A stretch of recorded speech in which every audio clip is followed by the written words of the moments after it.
The constitutional explosion ignited by Prince William last week has just entered a far darker and more terrifying phase. Westminster is in total paralysis. Keir Starmer's government is collapsing in real time.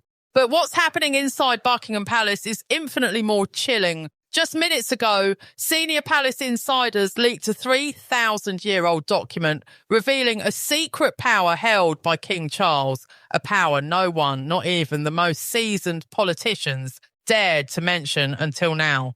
That power is known by constitutional scholars as the Royal Prerogative, but in political circles it has a far more ominous name, the nuclear option, an ancient constitutional weapon that gives the monarch the right to do the unthinkable, to fire the sitting prime minister instantly, without a vote, without debate and without appeal. Starmer, the man who mocked the crown, who gambled everything on dividing the monarchy, is now facing not just rebellion within his own party, but absolute removal by the throne itself. He believed the king was a powerless symbol, too weak and too bound by tradition to ever fight back. He was disastrously wrong. The thundering unity of Charles and William at Remembrance Sunday was only the first warning shot.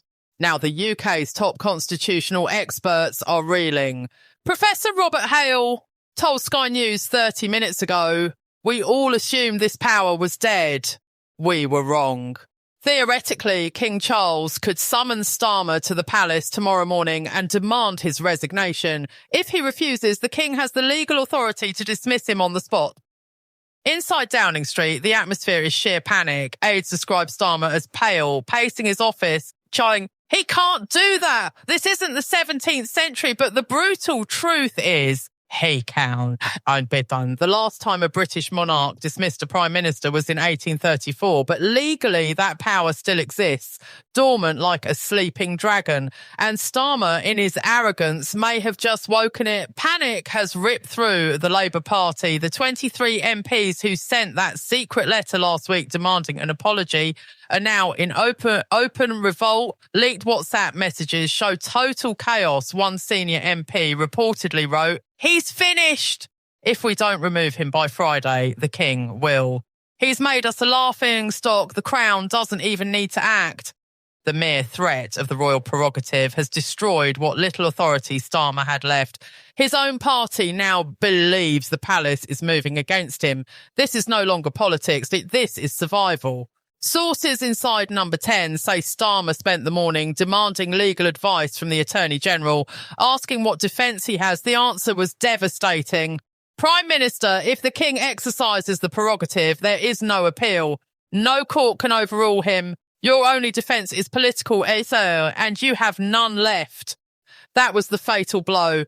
Starmer's entire strategy to paint the King as a relic has backfired catastrophically.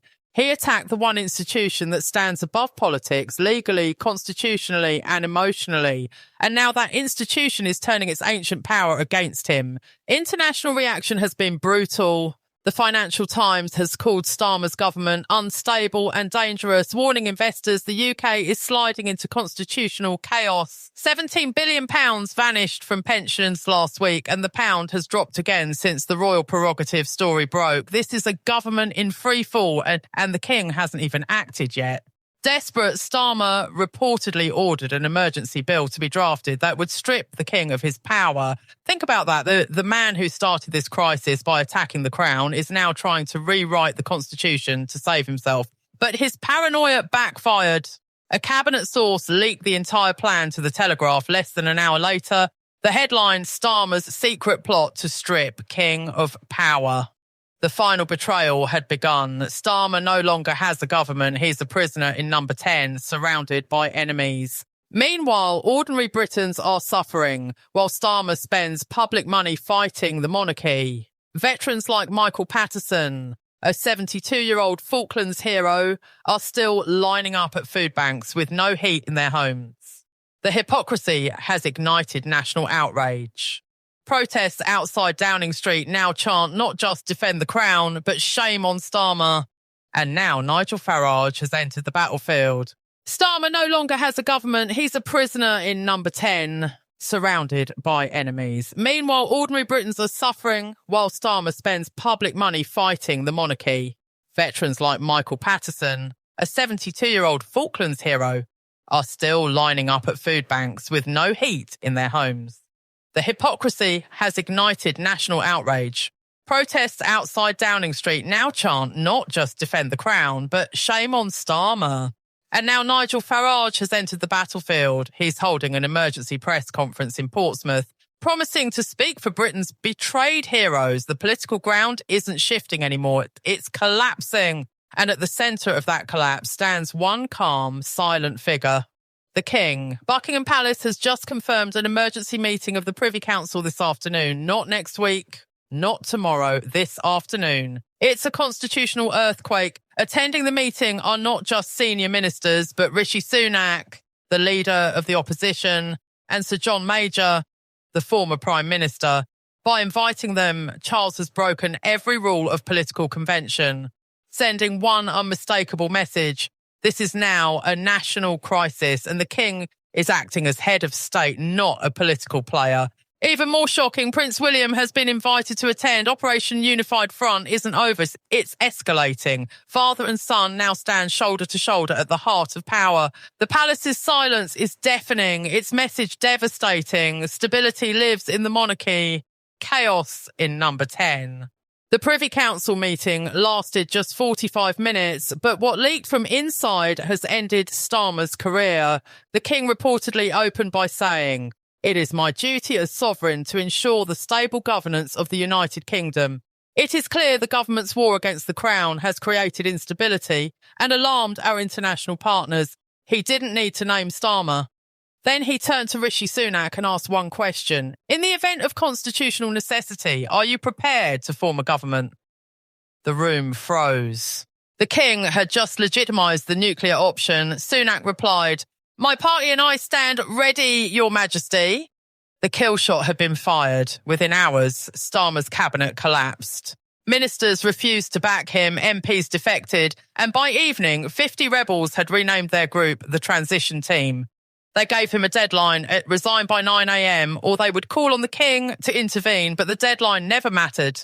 Deputy Prime Minister Angela Rayner and Chancellor Rachel Reeves stormed into number 10, telling him, "You're destroying the party and the country. Resign now."